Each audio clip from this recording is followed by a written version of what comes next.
Alhamdulillahirabbil alamin. Alladzi khalaqa lakum ma fil ardi jami'an. Tsumma stawa ila samaa'i fasawwahunna sab'a samawat. Wa huwa 'ala kulli shay'in wa huwa bi kulli shay'in 'alim. Asyhadu an la ilaha illallah wahdahu la syarika lah. Wa asyhadu anna Muhammadan 'abduhu wa rasuluhu sallallahu alaihi wasallam la nabiyya ba'dah. Allahumma shalli wa sallim ala sayyidina Muhammad wa ala alihi wa ashabihi ajma'in. Amma ba'du fa ya ibadallah, usikum wa nafsiyya bittaqwallah. Faqad fazal muttaqun. Ittaqullaha haqqa tuqatih wa la tamutunna illa wa antum muslimun. Wa qala Allah ta'ala fil Qur'anil 'azim, a'udzu billahi minasy syaithanir rajim. Wa aqimus salata wa atuz zakata warka'u ma'ar raki'in. Sadaqallahul 'azim. Wa sadaqa rasuluhun nabiyul karim. Kaum muslimin, as-shaimin, sidang jemaah Jumat yang dimuliakan Allah. Di Jumat ini dan seterusnya saja, marilah sama-sama kita tingkatkan takwa. Kita kerjakan perintah-perintah Allah dan sama-sama kita meninggalkan larangan-larangan Allah. Bersyukur kita dengan melafazkan alhamdulillahirabbil alamin. Sesungguhnya Allah sudah banyak memberi kita nikmat. Allah masih beri kita kesempatan sampai hari ini hidup.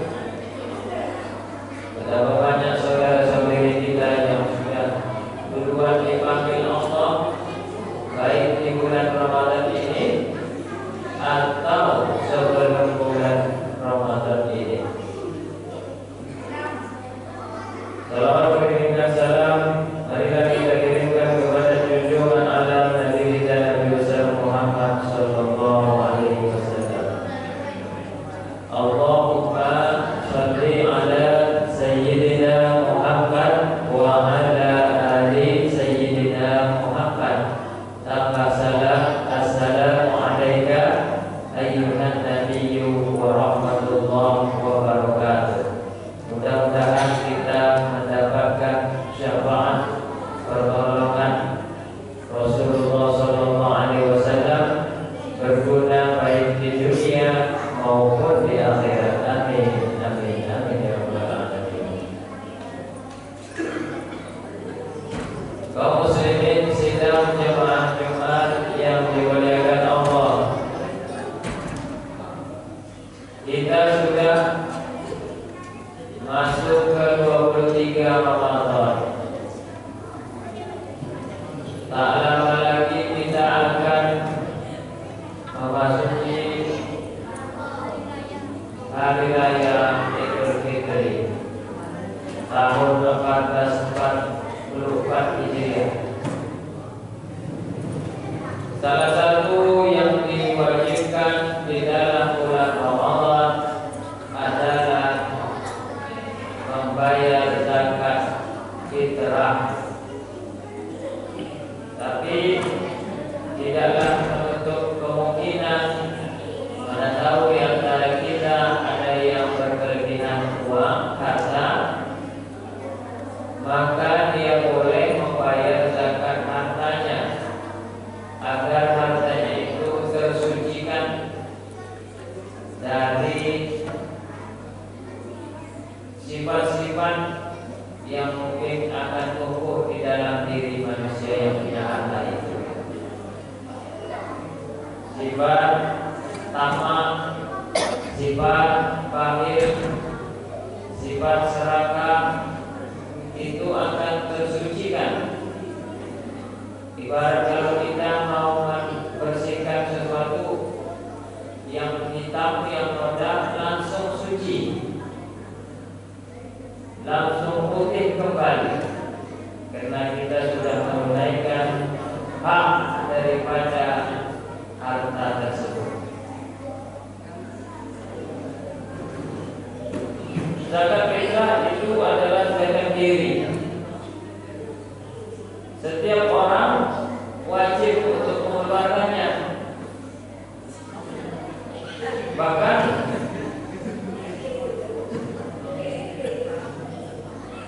apapun profesinya, tukang parkir wajib zakat fitrah, tukang bangunan wajib zakat fitrah. Siapa saja umat yang Islam dan masih hidup di dalam bulan Ramadan dan dia tetap hidup sampai malam takbiran, itu kewajibannya adalah membayar zakat fitrah.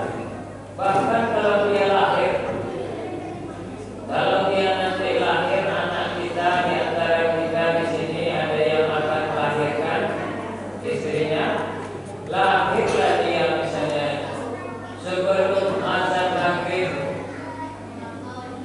di bulan Ramadan ini, maksud saya di akhir nanti, sebelum azan itu lahir anak itu pun wajib bayar zakat fitrah, karena ini adalah zakatul nufus, zakat diri, mau diri laki-laki, mau juga diri wanita, mau dirinya masih baru lahir, mau dirinya sudah renta usia tua, maksudnya mau dirinya sehat, mau dirinya sakit-sakitan atau sakit.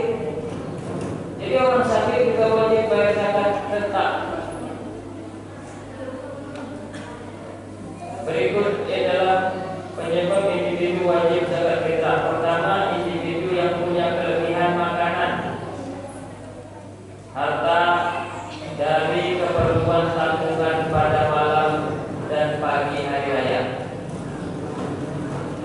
Malam hari raya bisa dia punya makanan, punya dia harta, punya baju, punya rumah, mungkin sewa rumahnya juga nggak apa-apa, kita bayar zakat.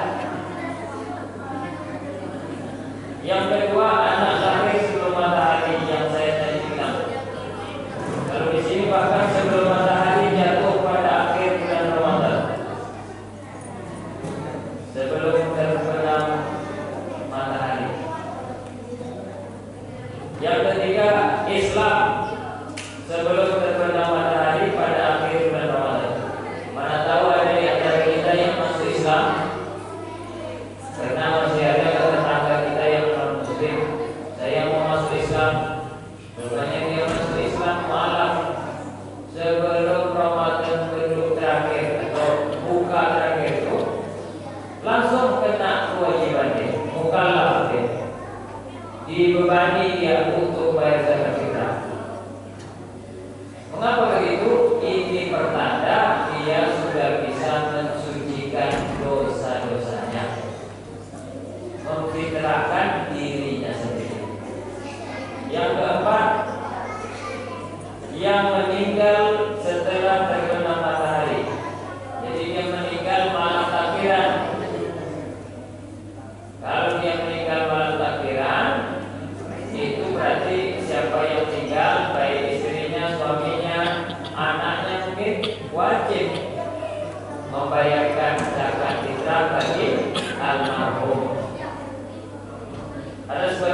Belida, Anadaro, Pandan Wangi.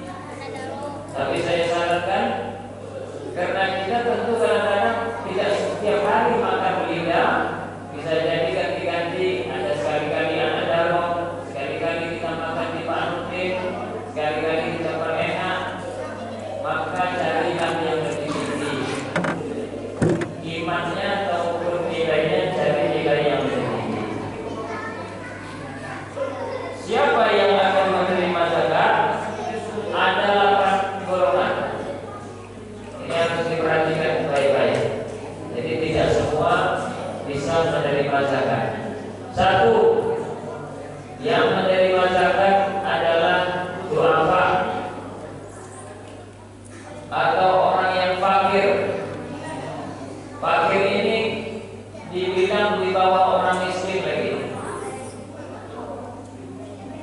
Kalau fakir mungkin dia punya rumah sewa, kemudian semuanya kredit, anaknya ada, istrinya ada, ini fakir. Kerjanya kadang kerja, kadang tidak, kadang dapat job, kadang tidak. Ini fakir. Makanya kemarin saya keliling di sekitar rumah saya, ada juga yang tetangga mengeluh, kami kenapa tidak pernah dapat zakat, padahal kami setiap hari makan hanya 1 kilo saja. Karena saya langsung turun, nah begitu saya dengar apa yang mereka keluhkan, insya Allah tahun ini akan kami berikan zakat. Yang kedua jelas miskin. Miskin ini banyak. Kita bisa menilai, dan bisa kita lihat setiap harinya. Kalau gayanya memang udah mewah, pakai mobil, tidak boleh dibilang miskin lagi. Yang ketiga amil, orang-orang yang bekerja. Berapa amil zakat? Ada 5 dapat ya. Keempat mu'alaf. Tadi saya bilang orang yang mu'alaf wajib bayar zakat. Nanti dia setelah bayar itu orang amilnya, pengatur zakatnya, dia pikirkan itu, ini baru masuk Islam, kita kasihlah. Bagaimana kalau sudah lama dia mu'alaf? Dulu dia Kristen masuk Islam sudah sampai 3 tahun. Ada batas-batas mu'alaf. Sebagian mengatakan hanya cukup 1 tahun. Kalau lebih 1 tahun tidak dianggap mu'alaf lagi. Bahkan pada zaman Umar bin Khattab, khalifah yang kedua, banyak mu'alaf-mu'alaf itu datang ke Umar. Hai Umar, kasih kami zakat. Karena banyak umat Islam sudah, alhamdulillah, waktu itu masa Umar. Kemudian mu'alaf-mu'alaf ini kadang-kadang baik orang Yahudi ataupun orang Quraisy masuk Islam hanya mengharapkan uang saja. Bahkan di kelas-kelas oleh Umar, tidak semua mu'alaf yang dapat zakat. Mu'alaf yang ada hartanya, mu'alaf yang kaya tak dikasih zakat. Tapi yang miskin, karena dia miskin itu yang dapat, bukan karena mu'alafnya. Ini harus dipelajari juga dan hati-hati setiap ambil zakat. Dan boleh diingatkan, hamba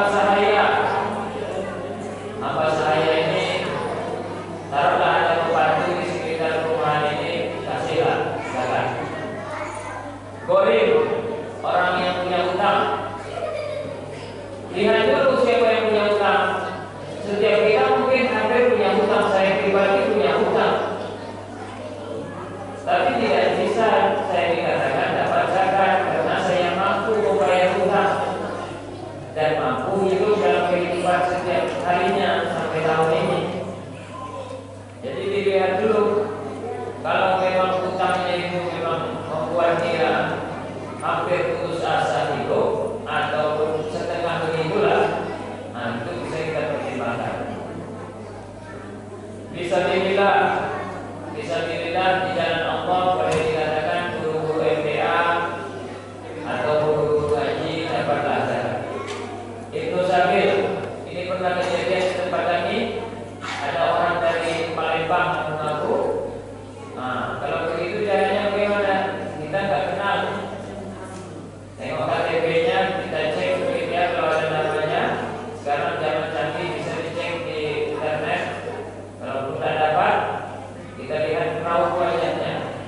benar-benar dia tulus membutuhkan atau tidak. Dan bukan dikasih uang, kalau perlu kasih dia tiket saja. Berikan dia tiket ke Palembang, nanti kasihlah uang makan selama perjalanan dan bekalnya sedikit. Itu juga boleh dilakukan oleh panitia amil zakat. Inilah beberapa kategori yang menerima amil zakat. Jadi kalau misalnya ada yang bilang seorang janda dapat tidak, seorang janda tidak dapat.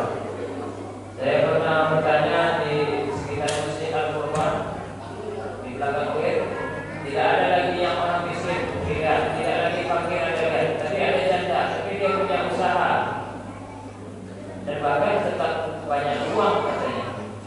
Ini nggak bisa terima. Kalau janda tidak bisa. Anak yatim juga tidak bisa. Anak yatim kalau dia ditinggalkan oleh orang tuanya banyak uangnya, tidak juga bisa menerima zakat. Kalau dia mau menerima uang juga, itu tadi yang dibacakan adalah dari kotak infak anak yatim, itu sah-sah saja. Tapi kalau zakat fitrah ini, bahkan zakat harta juga tidak termasuk anak yatim, janda dan lainnya. Apa hadisnya? Hadisnya yaitu dari Ibnu Umar, Rasulullah SAW mewajibkan zakat fitrah. Para Rasulullah SAW zakat fitri so'an min tamrin wa so'an min sa'ir. Rasulullah mewajibkan zakat fitrah 1 sa' dari kurma, 1 sa' dari gandum atas seorang yang hamba merdeka. Ini saya bilang tadi, hamba sendiri saja wajib. Jadi saya ini miskin, semiskin-miskinnya, apa harus zakat? Zakat fitrah itu tidak banyak, tidak besar, paling tinggi mungkin kalau mau pilih bisa 35.000. Bahkan saya pernah dengar ada di daerah Kampar sana, lulus siap, masalah zakat. Dia mencari kayu saja, kayunya itu yang dizakatkan yang bersih. Agar pengurus akan yang zakat itu menjual kayunya dan menjadikan apa yang dia cari, makanannya dia itu yang dia menjadi zakat untuk dirinya. Sebegitunya pentingnya zakat. Kan kalau nanti orang yang sudah membayar zakat itu hamba atau orang miskin, nanti dipikirkanlah sama orang panitia. Kita akan balik lagi, kita akan kembali kasih dia uang untuk berhak menerima zakat. Laki-laki, wanita, anak kecil, orang dewasa, kaum muslimin, dan beliau memerintahkan agar dikeluarkan seluruh manusia keluar untuk sholat Id. Kalau di hadis ini, hadis Al-Bukhari, Abu Dawud dan Nasai, bahkan sebelum sholat Id masih bisa bayar zakat. Ya, nanti misalnya dari kampung kita datang ke sini, saya perlu bayar zakat, atau dari luar negeri dia ke sini, saya perlu zakat. Panitia udah tutup ambil zakat. Cari aja panitia ambil zakat yang masih buka. Memang sibuk kita jadinya. Saya pernah juga begitu. Udah malam takbiran baru sibuk bayar zakat. Sibuk kita jadinya. Tapi waktu itu masih ada waktu untuk bayar zakat fitrah sebelum sholat Id kalau kita di sini. Tapi saya sarankan kalau orang yang tinggal sini janganlah sampai malam takbiran. Kalau bisa 2 hari puasa yang